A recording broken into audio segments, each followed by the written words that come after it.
मान लीजिए आपको कार खरीदी करनी है। तो आप कार खरीदने के लिए शोरूम जाते हो। शोरूम में सेल्समैन आपको अलग अलग तरह की कार दिखाता है, उसके फीचर्स जो है हाईलाइट करता है। कोई कार आपको अच्छा स्पीड देती है तो कोई कार आपको अच्छा माइलेज देती है। लेकिन क्या अगर आपको ऐसी कार मिल जाए जिसका माइलेज भी अच्छा हो और उसका स्पीड भी अच्छा हो? आसान भाषा में अगर पूछा जाए तो आपको अगर रेगुलर डील से कुछ ज़्यादा मिले, समथिंग एक्स्ट्रा, तो इन्वेस्टिंग की दुनिया में एक्सचेंज ट्रेडेड फंड्स जो होते हैं वो आपको ऐसा ही कुछ समथिंग एक्स्ट्रा ऑफर करते हैं। तो आइए जानते हैं friends, what is an ETF, वो भी सरल हिंदी भाषा में।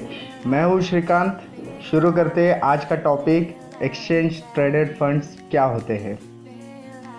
एक्सचेंज ट्रेडेड फंड जो है बेसिकली म्यूचुअल फंड्स के जैसे ही होते हैं, लेकिन म्यूचुअल फंड जो है वो आपको आप ट्रेडिंग प्लेटफॉर्म पे वो ट्रेड नहीं कर सकते, आपको किसी फंड मैनेजर थ्रू ही जाना पड़ता है। लेकिन ईटीएफ जो है वो आप डायरेक्टली अपने ब्रोकरेज अकाउंट से, अपने डीमैट अकाउंट से उसमें ट्रेड कर सकते हो। जैसे कि हम स्टॉक्स में जैसे ट्रेड करते हैं वैसे ही आप ईटीएफ में ट्रेड कर सकते हो।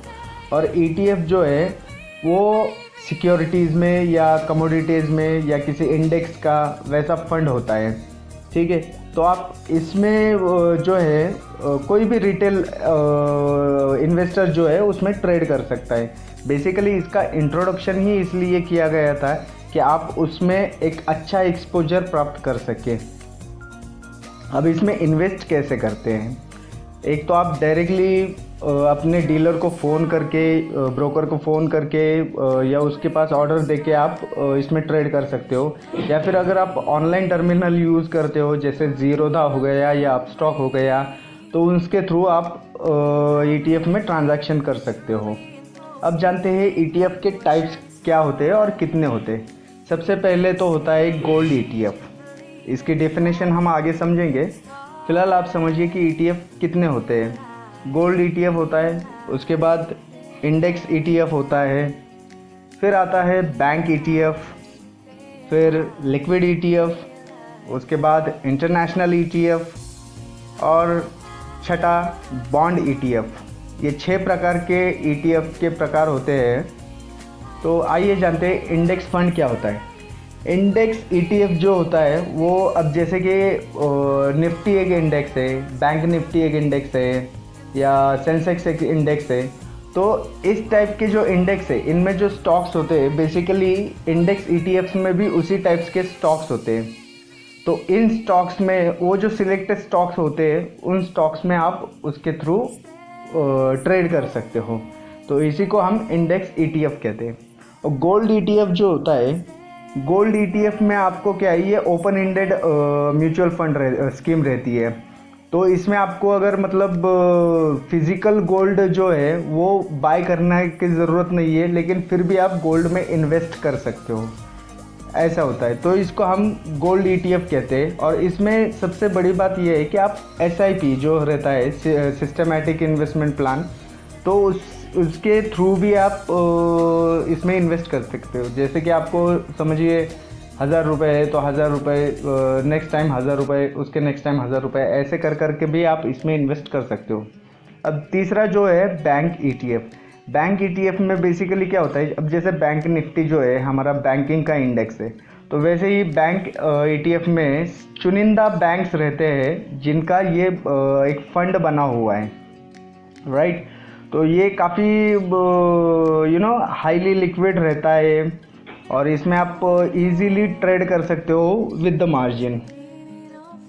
आगे है लिक्विड ईटीएफ। लिक्विड ईटीएफ में क्या होता है, जो आपके जो ईटीएफ्स है वो उसका जो 95% जो एसेट रहता है वो थर्ड पार्टी रेपो में इन्वेस्ट किया जाता है, और बाकी का जो 5% है वो मनी मार्केट या डेट सिक्योरिटीज़ में इन्वेस्ट किया जाता है। तो इसमें भी आपको काफ़ी अच्छा एक्सपोजर मिलता है, और इसमें ओवरनाइट पोजीशन में ही काफ़ी अच्छा मिलता है, क्योंकि as the name suggest liquid ETF. Liquid ETF मतलब इसमें लिक्विडिटी ज़्यादा रहती है। तो वॉल्यूम वगैरह के साथ इसमें ट्रेड होता है, तो एक अच्छा है।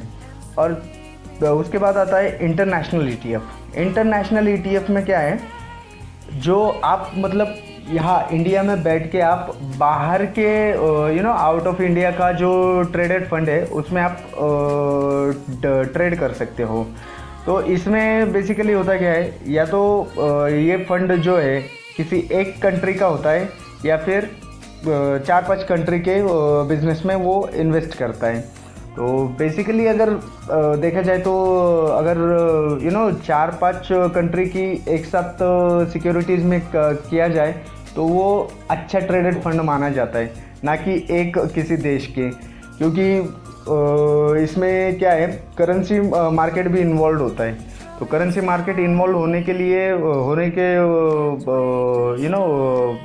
वजह से वो और हाईली लिक्विड हो जाता है।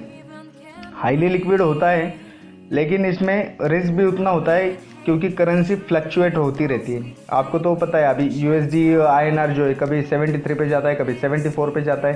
तो इसका भी फ़ायदा आप उठा सकते हो, लेकिन उसमें आप अच्छी तरह से जो उसका कंपनी का जो रेपुटेशन रहता है, जो इंटरनेशनल ETF में जो कंपनीज रहती है उसका पहले स्टडी किया कीजिए और फिर उसमें इन्वेस्ट करना चाहिए आपको।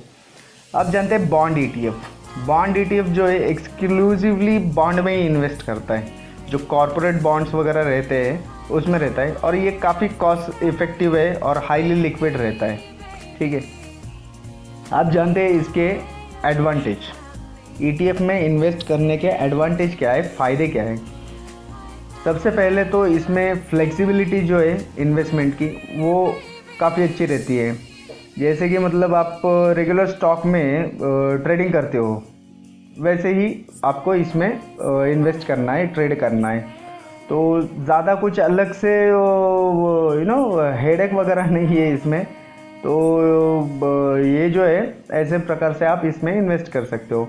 बस हाँ, आप अगर ओपन एंडेड म्यूचुअल फंड है कोई, तो उसमें आप ऐसी फ्लेक्सिबिलिटी आपको नहीं मिलती। तो ये जो है ETFs में आपको मिल जाती है, और लो फीस रहती है इसमें।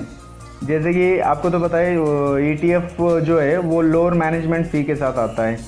तो इसमें मोस्ट कॉमनली क्या होता है, इंडेक्स फंड रहते हैं। इंडिया में जो है ज़्यादातर इंडेक्स फंड रहते हैं। इंटरनेशनल बॉन्ड फंड्स वगैरह जो है वो ज़्यादा नहीं रहते, इंडेक्स फंड ज़्यादा रहते हैं। तो इंडेक्स में जैसे मैंने आपको बताया था, सेंसेक्स एक इंडेक्स है, बैंक निफ्टी एक इंडेक्स है, निफ्टी एक इंडेक्स है। तो ये जो है इसमें सभी जो कंपनियां रहती है उसमें आप इनडायरेक्टली इन्वेस्ट करते हो। ठीक है, तो ये काफ़ी कॉस्ट इफ़ेक्टिव है और इसमें फ़ीस भी लो रहती है। और डाइवर्सिफिकेशन, आपका जो पोर्टफोलियो है ये डाइवर्सिफिकेशन के लिए अच्छा रहता है ETF में इन्वेस्ट करना। अब लास्ट वर्ड, ETF माने के आपको इंडेक्स फंड और स्टॉक्स, ये जो है वो एक ही इसमें आपको ETF मिलता है। समझ गए आप। मतलब आपका जो इंडेक्स है अभी निफ्टी में जो स्टॉक्स है, आप निफ्टी में डायरेक्टली इन्वेस्ट तो नहीं कर सकते, राइट। तो आप ऐसे ETF में इन्वेस्ट कर सकते हो जिसमें निफ्टी की कंपनियां हैं। तो ये आपको एक ही इसमें मिल जाता है, आपको अलग अलग से इन्वेस्ट करने की ज़रूरत नहीं है। और पोर्टफोलियो डाइवर्सिफिकेशन का सबसे अच्छा तरीका यही होता है। इसमें आप अपना जो एक्सपोजर है वो सबसे हाई तरीके से गेन कर सकते हो।